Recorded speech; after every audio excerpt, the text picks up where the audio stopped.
ነፍሰ ጡር ከሆንሽ እነዚህን ምግቦች፣ መጠጦች እና ልማዶች ማቆም አለብሽ።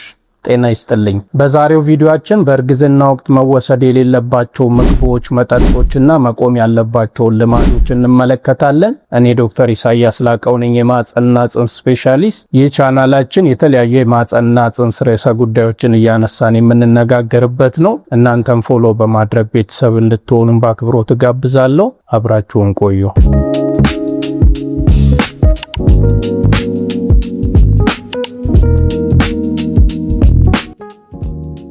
እርግዝና እናትም ጽንስም ለተለያዩ ጉዳዮች ተጋላጭ የሚሆኑበት ጊዜ ነው። በዚህ ጊዜ የሚበሉ፣ የሚጠጡ፣ የምትጠቀሟቸው፣ በፊት የምታረጓቸው ጉዳዮች ላይ ጥንቃቄ ማድረግ ይፈልጋል። ስለዚህ ከምግብ አንጻር መወሰድ የሌለባቸውን በመጀመሪያ እንመለከታለን። በእርግዝና ወቅት መወሰድ ከሌለባቸው ምግቦች ውስጥ አንዱ ጥሬ ስጋ ነው። ምክንያቱም ለተለያዩ ኢንፌክሽኖች ተጋላጭ ያደርጋል። ነፍሰ ጡር ያልሆነች ሴት ጥሬ ስጋ በልታ ኢንፌክሽን ቢከሰት ሰውነቷ በቀላሉ ሊቆጣጠረው ይችላል። የነፍሰ ጡር ሴት ግን ያን ማድረግ ላይችል ይችላል። ኢንፌክሽኖቹ ደግሞ ወደ ጽንስም አልፎ ጽንሱን ሊጎዱ የሚችሉ ናቸው። ሌላው ደግሞ ያልበሰለ ወይም ያልተቀቀለ እንቁላል ነው። ይሄም ኢንፌክሽን እንዲከሰት ሊያደርግ ይችላል። ሌላው ተጨማሪ ደግሞ ያልፈላ ወይም ፓስቸራይዝ ያልተደረገ ወተትና የሱ ተዋጽኦዎች ናቸው። ወተትም ፓስቸራይዝ ካልተደረገ ልክ እንደ ቅድሞቹ ኢንፌክሽን እንዲከሰት ሊያደርግ ይችላል። ፓስቸራይዝ ባልተደረገ ወተት የተዘጋጀ አይብም ለዛ ተጋላጭ ያደርጋል። በእርግዝና ወቅት የሚከሰቱ ኢንፌክሽኖች ከእናትም በላይ ጽንሱን ሊጎዱ ስለሚችሉ ነው። በዚህ ዙሪያ የሚፈሩ ኢንፌክሽኖች ደግሞ ቶክሶፕላዝማ ጎንዲ፣ ካምፓይሎባክተር ጄጁኒ፣ ሳልሞኔላ፣ ሊስቴሪያ ሞኖሳይቶጂንስ የሚባሉ ተዋሲያን በቀላሉ ኢንፌክሽን እንዲፈጠር ሊያደርጉ ይችላሉ። እነዚህ ደግሞ ጽንሱን የመጉዳት አቅም አላቸው። ስለዚህ እነዚህን ምግቦች ባለመብላት ጥንቃቄ ማድረግ ያስፈልጋል። ሌላኛው አሳ ነው። አሳ በጥሬውን መመገብ አያስፈልግም ልክ እንደ ስጋው።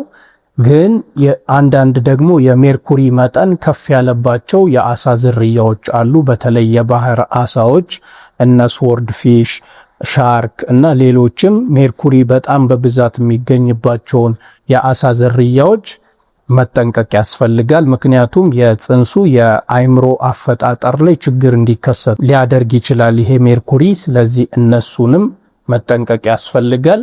ከመጠጦች ደግሞ ዋናው አልኮል ነው። አልኮል በእርግዝና ወቅት ጤናማ ነው፣ ሴፍ ነው የሚባል የአልኮል መጠን የለም። ስለዚህ አልኮል በየትኛውም መጠን በእርግዝና ወቅት መወሰድ የለበትም። አልኮል የሚያመጣው ችግር ብዙ ነው። በእርግዝና ወቅት ከአልኮል ጋር ተያይዞ ጽንሱ ላይ ሊከሰቱ የሚችሉ ችግሮች አሉ። ፌታል አልኮል ሲንድረም የሚባለው እንዲከሰት ሊያደርግ ይችላል። አልኮል ጽንሱ ላይ የተለያዩ የአፈጣጠር ችግሮች እንዲከሰቱ ሊያደርግ ይችላል። የልብ፣ የኩላሊት፣ የአይን፣ የጆሮ፣ የአጥንት እና የተለያዩ የአፈጣጠር ችግሮች እንዲከሰቱ ሊያደርግ ይችላል። ልጁም ከተወለደ በኋላ የአይምሮና የባህሪያዊ ችግሮች እንዲከሰቱ ሊያደርግ ይችላል።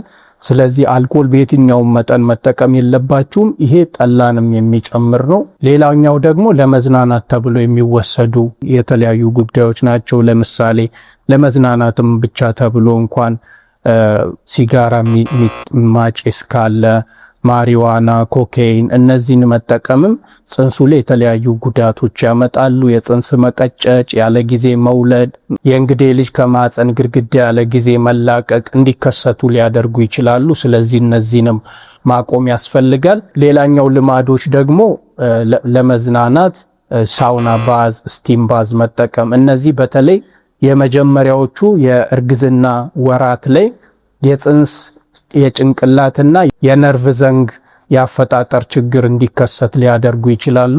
ስለዚህ በእርግዝና ወቅትም በተለይ መጀመሪያዎቹ 3 ወራት ውስጥ በጣም ሙቀት የሚፈጥሩ መዝናኛ መንገዶችን መጠቀም አያስፈልግም። ሌላኛው መጠንቀቅ ያለባችሁ ደግሞ መድኃኒቶች ናቸው።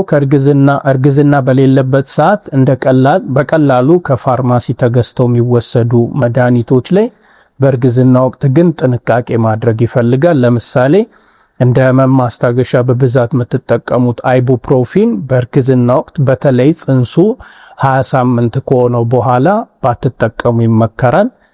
አይቡፕሮፊን፣ ኢንዶሜታሲን የሚባሉት የእንሽርቷ መቀነስ፣ ልብ ውስጥ የሚገኝ ቦታ አለ እሱንም እንዲዘጋ ማድረግ አይነት ችግሮች ሊፈጥሩ ይችላሉ። በተለይ ከ3 ቀን በላይ በተከታታይ የሚወሰዱ ከሆነ። ስለዚህ እነዚህ መድኃኒቶች ላይ ጥንቃቄ ማድረግ ይፈልጋል።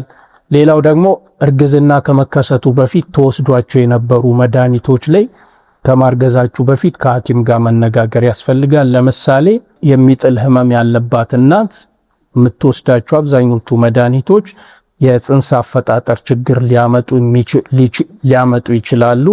ስለዚህ ወደ ተሻለው የመድኃኒት አይነት መቀየር ያስፈልጋል። የግፊት መድኃኒት በተለይ ኤሲ ኢንሂቢተርስ የሚባሉ ኢናላፕሪል የሚባሉ መድኃኒቶችን የሚወስዱ ሴቶች መድኃኒቱ መቀየር አለበት፣ የጽንሱ ኩላሊት ላይ ተጽዕኖ ስላላቸው። ሌላው ደግሞ ለቆዳ ችግር ብላችሁ የምትቀቧቸው መድኃኒቶች በተለይ ከቫይታሚን ኤ የሚሰሩ መድኃኒቶች በሚዋጡም በሚቀቡም አይነት የምትወስዱ ከሆነ እነሱን ከሐኪም ጋር መነጋገር ያስፈልጋል።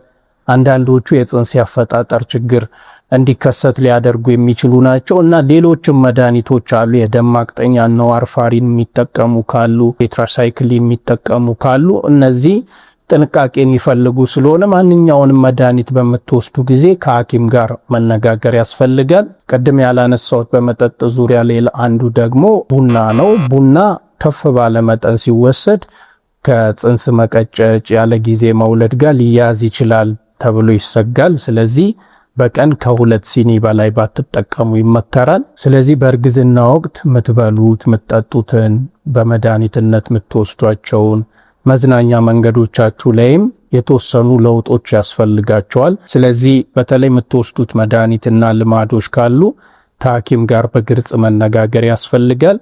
ይህም ጤናማ የእርግዝና ጊዜ እንዲኖር በጣም ትልቅ አስተዋጽኦ ስላለው ነው። ለዛሬ ያዘጋጀውላችሁ ቪዲዮ ይህን ይመስል ነበር። ጠቃሚ ጉዳዮች እንዳገኛችሁበት ተስፋ አደርጋለሁ። ሌሎችም እንዲህ አይነት ቪዲዮዎች ሲለቀቁ እንዲደርሷችሁ ፎሎ በማድረግ ቤተሰብ እንዲሆኑም በአክብሮት ጋብዛለሁ። ቀጣይ እስክንገናኝ ድረስ ቸር ሰንብቱ። አመሰግናለሁ።